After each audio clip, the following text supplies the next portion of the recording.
मग आता याच्यामध्ये कोण-कोण व्यक्ती एक व्यवसाय म्हणून याच्याकडे बघू शकतात? तसं पाहिलं तर आमच्याकडे रिटायर्ड शिक्षक सुद्धा भरपूर आहेत. बरं, ज्यांनी ह्या मशीन पर्चेस केलेल्या. अगदी पुण्यातही 2-3 शिक्षक आहेत. बरं. हां, त्यांनी फार चांगला व्यवसाय चालू आहे त्यांचा. पेन्शनही चालू आहे. पण हं. काही एच-एम आहेत, हेडमास्टर म्हणून रिटायर झालेले आहेत. त्यांनी ओके. मशीन पर्चेस केलेले आहेत. ते काहींना छंद आहे, त्याच्यामुळे हां. त्यांनी ते केलेलं आहे. पण तो छंद व्यवसायात कधी कन्व्हर्ट झाला, ते त्यांनाही समजलं नाही. ओके. त्यानंतर कॉलेज ड्रॉप आउट भरपूर आहेत. बरं.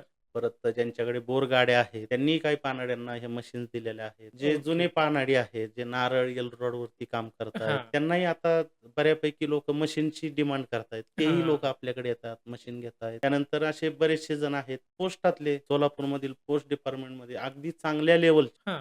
बरेचसे जिओलॉजिस्ट आहेत, बरं. ज्यांच्याकडे रेझिस्टिव्हिटी नावाची मशीन आहे. ते त्यांच्या म्हणजे ते काय करतात, सायंटिफिक प्रॉडक्टच यूज करतात. हां. आणि 2 महिला आहेत आपल्याकडे आणि बाकीचे बऱ्यापैकी जेंट्स आहेत. जे फील्ड वर्क जास्त असल्या कारणाने जेंट्स ह्या क्षेत्रामध्ये जास्त आहेत.